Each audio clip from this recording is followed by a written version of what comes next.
mates, lend an ear. Hear us now. Captain Franz at the helm, so steer. Gather round the partnership's deck. Scripts command. Tales from the leaders of the partnership train. So we chant by the podcast glow. Through veritable seas to boxes flow.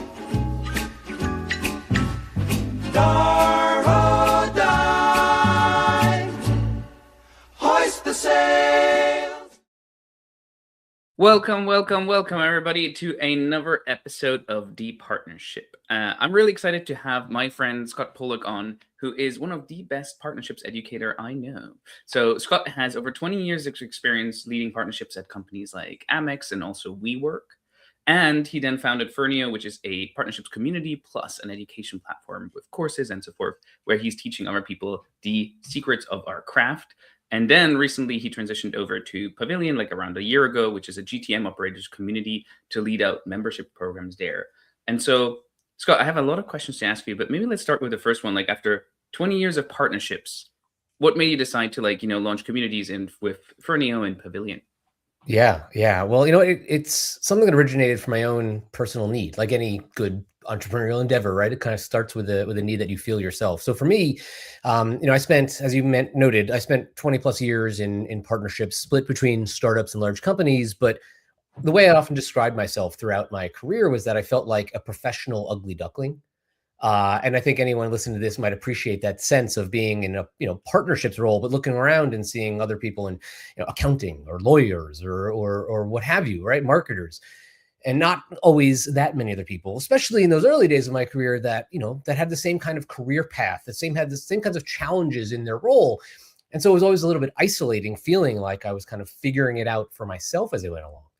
And over the years, I eventually got to a point of seeing an opportunity to build a sense of community, largely by teaching. So back in 2011, at the end of 2011, there was a couple of companies starting in the New York tech community, which was kind of itself starting to revitalize 10 years after the dot-com crash. One was this company called Skillshare. Another was this company called General Assembly, both of which became large education companies. But in their early days, they were basically about, you got an idea, something you think you can teach some other people about, like come here and teach a class. And so I created a class about, it's called at the time biz dev was like the phrase for partnerships back then. I called it, biz dev 101, or what exactly is business development? And I just started teaching these classes through these organizations in their early days. And what I discovered from that was that there was a lot of other people who felt kind of like I did, that felt like professional ugly ducklings. There were other partnership leaders and business development leaders that, came to hear someone's thoughts on how to do the job well and so forth. But what came from that was this sense of community that was really powerful. And over the years, as I started doing more writing and teaching and speaking and so forth, that aspect of meeting other practitioners, learning from one another was just something that was part of me, right? And in 2018, beginning of 2018, I'd left WeWork after a couple of fun but crazy years and started Firneo with this notion of realizing that there's a lot of people in these types of emerging fields, partnerships, obviously, and all sorts of other jobs that you can't study in college, you're figuring out as you go, that didn't have the same level of professional development resources, community, mentorship, training, just professional support. And that was the origin of, 10 years earlier, 7, 8 years earlier, realizing community was a solution to a lot of the challenges that, partner leaders and other professional ugly ducklings faced.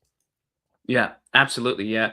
It's really interesting because I was probably in that spot, right? Like when I joined Hopin, I was in the sales side first thing, right? Like it's another one of those jobs where there's no college course on sales really. Like you just have to learn it on the job or like watch others do it, or at least there are a couple books and like stuff like that. Like sales is pretty mature in that sense. But then I switched over to partnerships because I realized that I was, doing a lot of the job myself that somebody else could be doing for me. And so I wanted my agencies that I was selling to sell on my behalf. And that was like such a learning curve as well, because there were no books out there. I remember reading What Exactly is Business Development as like one of the only few books out there that actually like explained this a little bit, right? Like, but it was still like, it felt very immature, right? Like as an ecosystem, like partnerships leaders was like barely existent at the time. Like it was just a Slack community, not a lot of like infrastructure around it. And so it's really interesting to see how the last, 5 or 6 years have really like transformed partnerships where there's a lot more content out there because of people like you, who are putting themselves out there and teaching others and, helping them get onto this career path.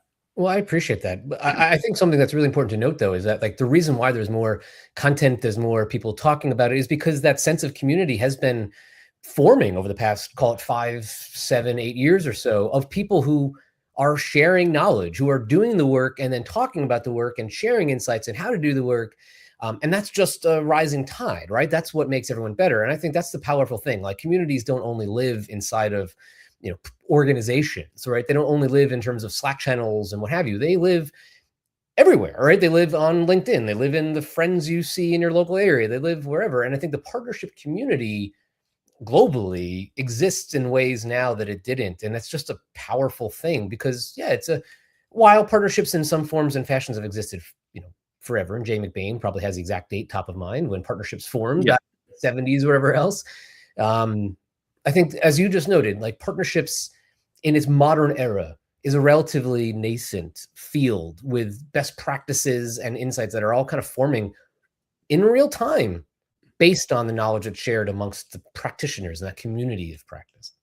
Yeah, absolutely. Yeah. And it has changed, right? Like one of the reasons I wrote the book on partnerships is because I read all the partnerships books that existed, and yours was pretty up to date with like what exactly is business development. But a lot of the other ones I read, they were talking about like mainframes and how to get your CDs on at Radio Shack and stuff like that, which just didn't feel relevant at all to the world I was operating in. Like I don't care about mainframe. I don't even know what a mainframe is, right? Like seen one. And so clearly like there needed to be like a new wave of educators. For today's topic, like we want to talk about like how to manage your ecosystem like a community. And I think that's a really interesting topic because if you're a partner of, like let's say an agency, for example, that implements tech platforms, you might end up having like 30 plus softwares and tools and stuff like that you're implementing for your customers. And that means 30 plus partner programs or partner portals that you have to enter. And then also like the communities from these companies as well that you could be a member of, right? And so as anybody who's like trying to be active in a community, you really can't be active in 30 communities at the same time. Sure. Like there are only so many watering holes that you need to go to because you don't need to drink all the time. You also need to do the work, right? Yeah. So how do you think about that? Like, how do you think about building a community that people actually want to show up to? Yeah, I think the most important question that any partner leader or community leader has to ask is why should they care? Right? Why would a partner care about partnering with you? What's in it for them? And the same thing is worth asking when thinking about forming a community. Why would somebody want to join, let alone participate in, let alone become an active leader in that community, right? And I think it all comes down to that simple question of like, why should they care? What's in it for them, right? People join communities because they're looking for something, right? They're looking for a sense of belonging or identity. They're looking for people to learn from, peers or mentors, right? Whatever the story is, there's something transformative that needs to be available to them by their participation in that community. And I think that's very similar to partnerships, right? Creating a Slack channel, as you noted, right? Having 30 different spaces to go doesn't mean that any of them are active. And a lot of communities suffer from the challenges of just becoming ghost towns when no one wants to participate because there's no answer to that question of what's in it for me to join. Like not much. And therefore it dies just as quickly because it's too easy to start a community, so to speak. Again, Slack being just one mechanism for that. I think the same thing goes for partnerships, right? Oh, we're going to go and sign a bunch of partner deals and push out content to them in a partner portal. Why would they log into that? Well, if there's not if there's not clarity in that answer, why would they show up? What is the value of the partnership holistically? They're not going to show up to the watering hole to drink because it's not relevant. And so I think it's that notion of having this absolute clarity of like, what is the actual value prop that you are delivering to your partners or to your members of your community? It's really the same thing because they both show up for transformation, whether it's learning and peer connection, or it's driving new revenue or solving some sort of gap in their business that your partnership can provide to them. Without that, you're kind of dead in the water in either instance. Yeah, absolutely. Yeah, I think so interesting, right? Because there are a couple of things that you as a tech company, for example, can provide to your community, right? And some of them is like knowledge and education. But I know you're an AI enthusiast. Like a lot of that is like shifted off onto ChatGPT or whatever, right? Like there are a lot of things that you can now ask like an AI to help you with the learning, right? And Yeah. so that kind of area is really fascinating because the only value that you can provide is like knowledge that's not publicly available. And so that could be like a peek behind the scenes, right? It could be like education that is really specific to your company that like, ChatGPT might not do well. But the way people are learning is changing fundamentally. And so I guess the traditional model of like, hey, we're gonna, create, courses, or we're gonna have like, a help center that you can go through or something like that, or certification, like probably has to be rethought, right? And then Yeah. that is not really a community because you learn and then maybe you go away, right? So what is the value of a community for a tech company or for their ecosystem? Yeah, I mean, I think what you just said is so important, that like the way that we learn in the AI era is changing. It is inevitably, right? When you used to have to in school go crack open a textbook to learn something and show up to a lecture, right? You had to, for a long time, show up to a community or an event or an experience, whatever else, to learn, or but nowadays, as you just noted, right, you can kind of just ask ChatGPT or Claude or whatever else, and it'll give you some information. But the challenge is, how does that information continue to stay fresh, right? And I think the opportunity where community still applies in this case is that every, if previously those textbooks were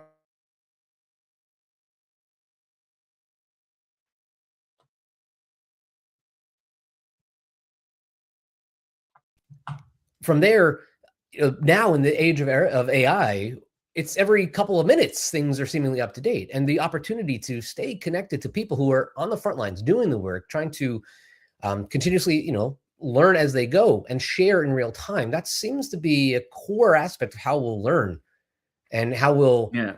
how communities play an important role in really any capacity where you need to continuously stay up to date. It's too much information changing too quickly to keep up on it on your own. Even the context windows of AI tools is still sometimes a little bit out of date. So the context window of the things that you're working on today is valuable context for someone to learn from in a human to human transaction. Yeah, absolutely. Yeah.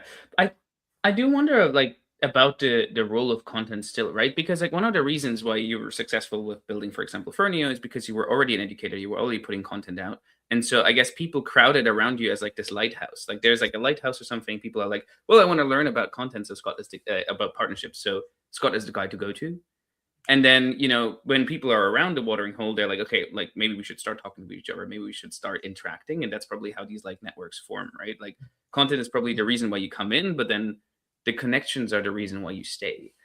Yeah, And that's kind of like in line with like what I wrote in my book as well, because the difference between a partner program is that it's two directional between you and the company. Like yeah, you're learning from the company, you're giving them feedback, you're sending customers, whatever, right? But an ecosystem is when the partners start talking with each other. exactly. And I think that's like an interesting one as well. Like, partners starting with each other means that the ecosystem as a whole gets stronger because there are more connections. There's a Absolutely. better sense of belonging, and then you as a company actually have to do less work because the partners start kicking off initiatives with each other that you don't even know about. Like at Hopin, we had some partners all of a sudden translating our help center into Hebrew, right? And then like integrating us with the local ecosystem where I'm like, I had no idea. Like I didn't even Yeah, know these companies existed, yeah. but there was a need for it. They saw it. I didn't even know because I'm like, in San Francisco, super far removed from Israel where they were.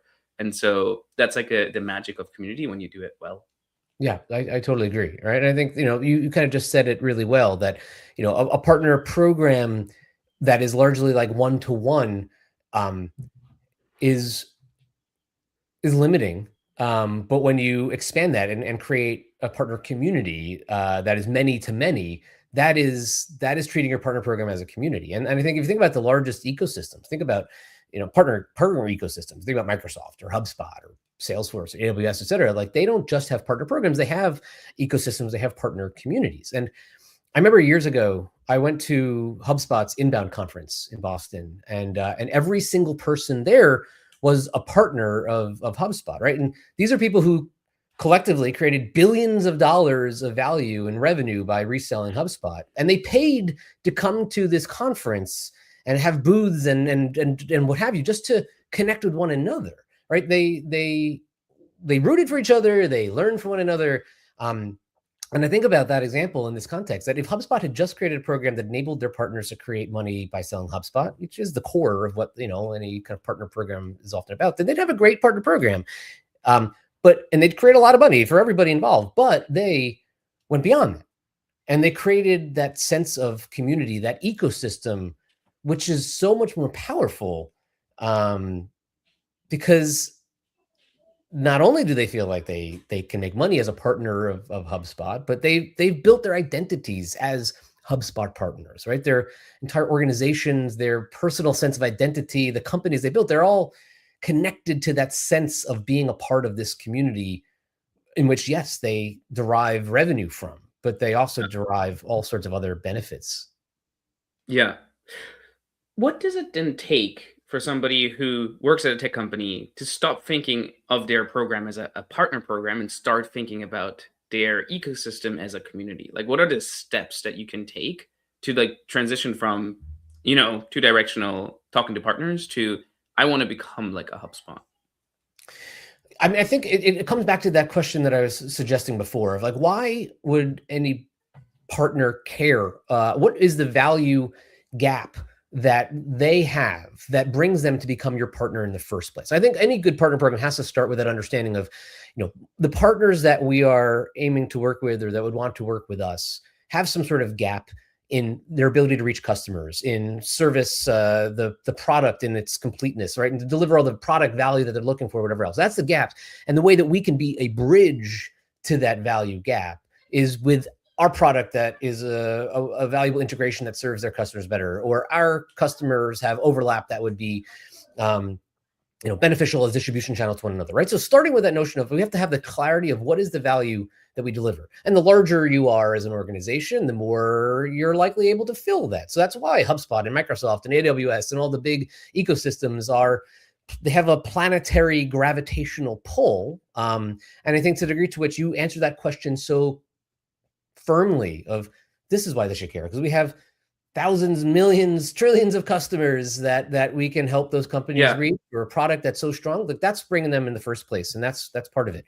I think once you've been able to kind of successfully build in that direction, then the question is, how can those other companies engage with one another to continue to learn and grow in two ways, really. Number one is how can we better support their ability to orbit our ecosystem, and become, if they're going to be attracted to our gravitational pull because of the value that we can bridge, the gaps that we can bridge for them. Yeah. That aspect of enablement and so forth is of course part of any partner program, but starts to kind of strengthen that gravitational connection. But the other aspect is how do you, recognize that every moon going, or every planet going around the sun that is your ecosystem might have its own moons, and starting to enable that and support that idea of the community that exists between partners strengthens the solar system. I'm a mixer of analogies, my apologies, but trying to stick with this gravitational pull one. But I think the degree to which you're supporting that, you're creating the environments for those people to connect, whether that's a Slack channel or a conference, like the HubSpot example.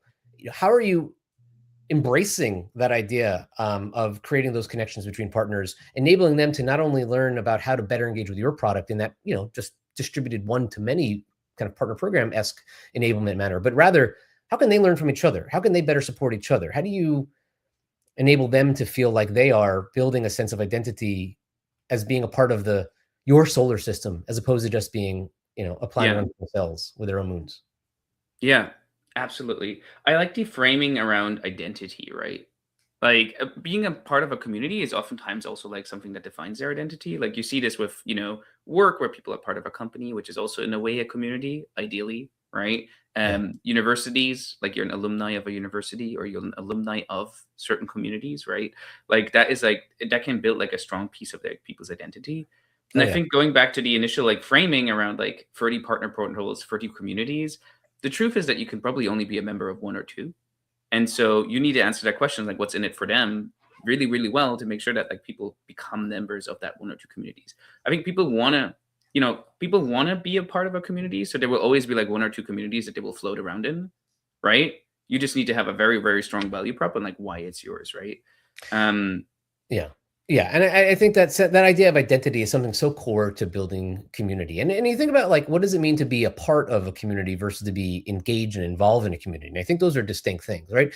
We are all taking it out of the partnerships context or the tech context or what have you. We're all part of probably hundreds of different communities. The community in where, our neighborhood where we live, or as you said, the schools that we went to, the people we work with, like we're part of all those communities. But some people connect more deeply with some of those identities than others, right? So some people, the neighborhood that they are a part of creates a sense of identity with their neighbors, and they invest their time and effort in building those deeper relationships in that community. And for others, those friendships, those relationships come at work. For others, it's from schools. So all those different examples. So we can be part of an infinite number of communities. We probably are unknowingly to ourselves. It's just where you choose to invest is what really determines whether a community will be successful. And the more you can recognize that, foster that sense of identity, which is a core aspect, and foster that sense of this is the value that I'm getting. This is a transformation that I'm going to undertake by being a part of this community. I'm going to, by working here, I'm improving the world. I'm doing good work, or by being in this neighborhood, I'm going to be a local leader in making my local place better. Think local or think global, act local, that kind of a thing. It's the transformation that you make. I'm going to be the absolute best HubSpot partner possible, and that's going to, by engaging in this partner ecosystem, I'm going to build my business, and I'm going to be a successful entrepreneur, a successful agency owner, for example. That's an identity that can be transformed by your engagement in any of these communities. Yeah. I think that's really what we're all kind of, as community leaders, we need to do, because that's what people are seeking, that transformation. Yeah. Transformation is exactly the key word, right? And productivity, right? I do think that like the best communities, at least in the partnerships context, are the ones where people just make the most money, or it helps them with their career further, right? And I think that there is something really important there. If I think about like our partner program at Hopin at the time, and also other partnership leaders I talked to, the best service partners, for example, tend to be the ones which double down on you. Like they're not the ones which are, implementing 60 different solutions. They tend to be the ones which like pick, a handful of solutions max, ideally just one, ideally just you, and just go like, I am the Hopin shop now, or I am, the Gong shop, or whatever it is. But those tend to be like the most successful ones, because they're like betting on you. They're in the community. They're getting others riled up. They're teaching others. They're onboarding sub partners, whatever it takes, right? Yeah. Versus spreading your attention. Well, absolutely. And I think that's like any, you can be a part of, as we said, you can be a part of 30 Slack channels and consider yourself a part of all these different communities, or you can say, I'm going to double down on one and do what it takes to really, number one, drive whatever that transformation looks like, building relationships, learning, investing my time and energy in that, growing to become a leader in that community, right? And then perhaps that's what drives an even bigger and better transformation. And I think in the partner ecosystem context, what you just described is absolutely the recipe for making sure that you're going to stand out.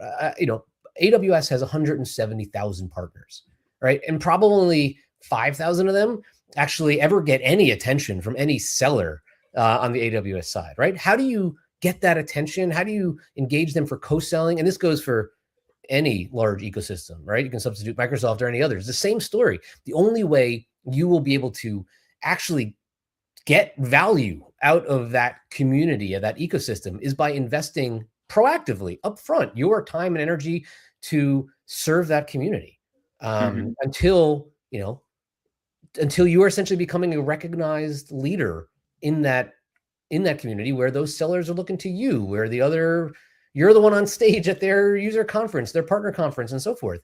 That takes investment. Any good community relies on investment of its people to become leaders, to become participants. And it all starts with that sense of, what am I delivering to them? What is that identity I can help them foster? What is that transformation I can help them go through to improve or feel connected or whatever else? Same thing in community and partner contexts. Yeah. I am curious then for your opinion as well on community as a distribution strategy. So people ask me quite a bit now, like, where is the moat in the future? Because AI makes things so easy, right? Like GTM is being transformed. Everybody can spam about emails now, like on unforeseen scales, right? And so, people ask me about partnerships, but I would be curious on your thoughts, because you know about partnerships and community. Like these are two channels which take a while to set up. Like you can't set up a partnerships program overnight, right? Because it takes, recruitment and onboarding, and you have to basically hire a bunch of partners. But then also community is not something that you can set up overnight. Like you don't just have a community of like 100,000 people overnight. Like this takes a long time to build up. So how do you think of community as a distribution strategy? Is that actually something that companies should look into right now? Or it takes too long to build it up right now? I would say it is absolutely a strategy that every company needs to be thinking about. How do you turn your customers into members, right, of a community? Because that drives such a deeper relationship, not only with your product, but with the identity of your brand and so forth. So I think every company needs to be considering a community strategy because it affects just literally every aspect of their business, who they engage with, how they engage, how they recruit new customers and acquire new customers, how they drive retention and adoption of their products and so forth. And so I think from a customer context, a partner context, community is an incredibly powerful strategy for every company. But I want to go back to one thing you just said, which is that, it's impossible to, I think this is something to the effect of, it's impossible to like stand up a community with 100,000 people overnight. And I would actually disagree with that because I think there's too many examples, maybe a slightly different order of magnitude, but there's too many examples of communities that do have tens of thousands of people in a Slack channel, and yet they're completely worthless, totally dead. And so the vanity metric of how big your community is completely worthless, because I can tell you from a number of specific examples how much more powerful it is to have 5 people around a dinner table connecting and sharing. And that is a community unto itself that is better in almost every instance than 100,000 people in a Slack channel who are talking past each other or not talking at all. So I think the way that community becomes a valuable strategy for companies is by knowing why you're there. And I'm going to come back to that same simple question. Why should those people care? What is the transformation we're helping people undergo? If you can solve for that in a way that really touches upon a core pain point for the people who you believe can be a part of that community, that's the beginning of things. And it can start small and it can take time, but it can become just an incredibly powerful mode. I really agree around like the 5 people on a dinner table is probably more interesting because like a lot of the communities I'm a part of, like the most value I get out of when I have these in-person interactions, right? Like a tentpole event or a dinner or something like that, right? Versus like an always on Slack community is very difficult to stay on top of. And it also suffers a little bit from like the gym problem where I know I should be going to the gym, but right now I don't have time or like I can't, or it's always there and vice forth. So how do you think about like that engagement? Like even if your community is valuable, even if there is like I should be really doing this, like people understand, but you're also competing with work, you're competing with their families, you're competing with like TikTok for attention, like you're competing for people's attention and it's all over the place. And a lot of people want attention right now. So how do you make sure that people actually engage with your community? One of the key reasons for churn from a community, like thinking about like a paid community where you might actually get a reason for churn, is it didn't have time. It didn't have time to engage. And what I'd heard over the years in so many instances is people almost feel guilty when they don't engage. Oh, I'm sorry, it wasn't engaged. I wasn't contributing as much. That's a masked reason for the underlying cause of why somebody doesn't engage in the community. Everyone has the same amount of time, right? We got the same number of hours in a week. It's that they didn't want to prioritize that time in your community, in your experience, in your partnership, because the value prop wasn't there. The reason of the answer to what's in it for them wasn't strong enough to compete with anything else in life, from spending time with their kids to focusing on some other community to, just watching crap on TikTok all day, right?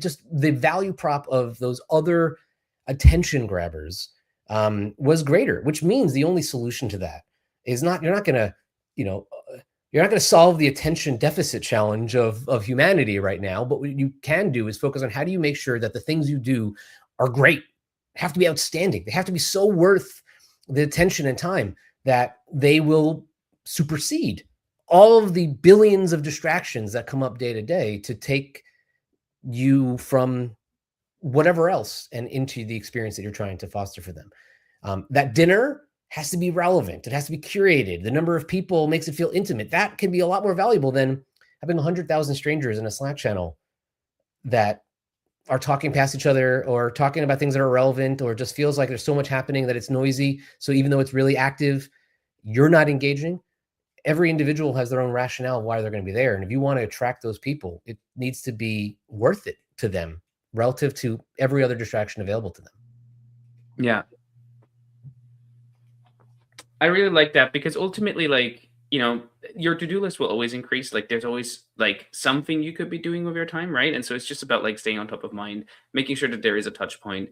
I think that's also why in person works better for a lot of these than like virtual, because virtually when you're on your laptop, everybody's competing for your time. Yeah. But, TikTok and whatever, they're not hosting in-person events for you.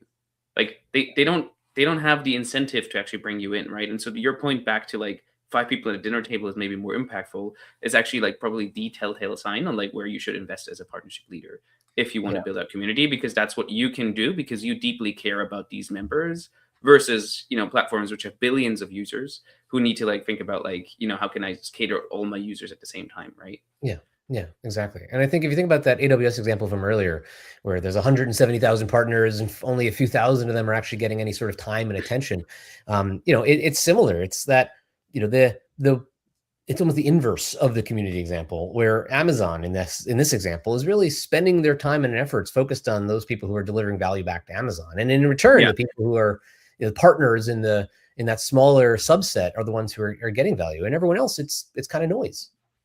Very important point. If you want to be a valuable community member that gets attention from an Amazon, you have to give them something that they care about, right? So again, what's in it for them? It always starts with the same what's in it for them. That's my main takeaway from this session.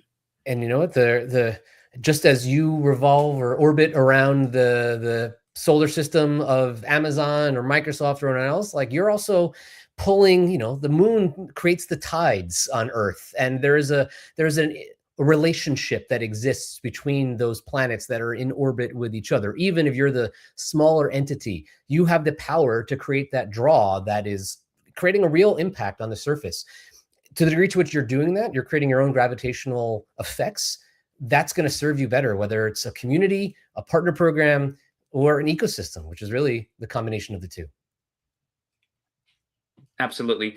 Scott, we are at time. This really flew by, but I wanted to give you, I wanted to ask you for just one piece of advice you would give any partnerships pro who wants to dig more into community building and like, community management, educating their partners, like just really get on that journey away from a partner program, more towards an actual ecosystem and community. Yeah. I think the core challenge for any partner leader or community builder, any ecosystem developer, let's call it, to combine the two, is to really understand the pain points of what your partners are facing.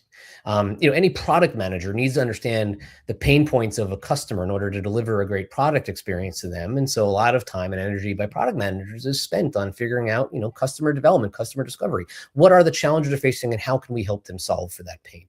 I think it's the same exact advice that I give to partner leaders and community leaders. If you can understand what is the challenge that a partner is facing, that is what to speak to. That is the opportunity to create transformative impact as a partner who can help bridge the gap, as a community leader who can help them drive that identity or belonging or mentorship or support, or helping them make more money, whatever the transformation and challenge that they're facing. You can help. If you could help them overcome that, you have the recipe for building something. Now, as you said earlier, that's not something that necessarily happens overnight, and that's something that might happen a 5-person dinner table at a time. But the impact of that, and if you can measure the impact that comes from those smaller engagements, bringing together the right people to solve their pain points, and measure that before and after effect of how you are helping them to solve that, that's what can blossom into something much more powerful, versus starting big and ambiguous and not all that valuable and relevant, and then wondering why your 100,000 person Slack channel is actually just a waste of resources. Absolutely. Like the 1,000 true fans applies here as well, but it's probably even less than 1,000, right? You probably just need, a couple of dozen or hundreds of people who would be really excited, and you probably start with 5 at a dinner table and then work your way up there to build like a very flourishing community, because as the communities grow, they often also become less valuable. Like that's something I've seen a lot, where like you have a community, it's like really fun, it's like 20 people, and then all of a sudden, like, there are 10,000 people in there, and you're like, well, it lost the magic that it had. There's definitely a degradation of communities at the scale. And I think it's similar to partner programs, where if we think about how do we get 100 partners next year, that's not necessarily the right way of thinking about it. How do we get one partner who's actually delivering a tremendous amount of value? And frankly, how are we doing that both ways? How do we keep a partner that's so engaged and is delivering leads to us and revenue to them and product improvement or retention or whatever the goals are? What are the pain points you're respectively trying to solve? If you can start with one, that becomes the template for the next one. That becomes a scalable, exponential growth opportunity. But it starts with a deep understanding of like, why are they at your dinner table? And too many companies think in vanity metrics of scale without a depth of engagement that is really what has to be the foundation to build something of purpose, of meaning, and of value. Yeah, 100%. Yeah, depth over breadth when it comes to building community. I couldn't agree more. Scott, we are already over. You're a busy man. You're building something new. I don't know if you want to tell people about, tease a little bit what that is, but I do not want to take up more of your time. No, I'm excited to be here. So nothing publicly announced just yet, but got some new stuff that we're cooking up that's really centered around this space of how do we leverage community partnerships in the era of AI? How do you drive transformative learning and change when things are changing not by the week, but by the minute? And that's something that more to come soon, but I'm excited to announce that. Awesome. Well, I'm keep my eyes peeled for the announcement. And if you've been watching the show live, really appreciate you taking the time to join us here. I'll be off for the next 2 weeks, but after that, we're joining again for weekly sessions about partnerships, startups, AI companies, and more. See you then.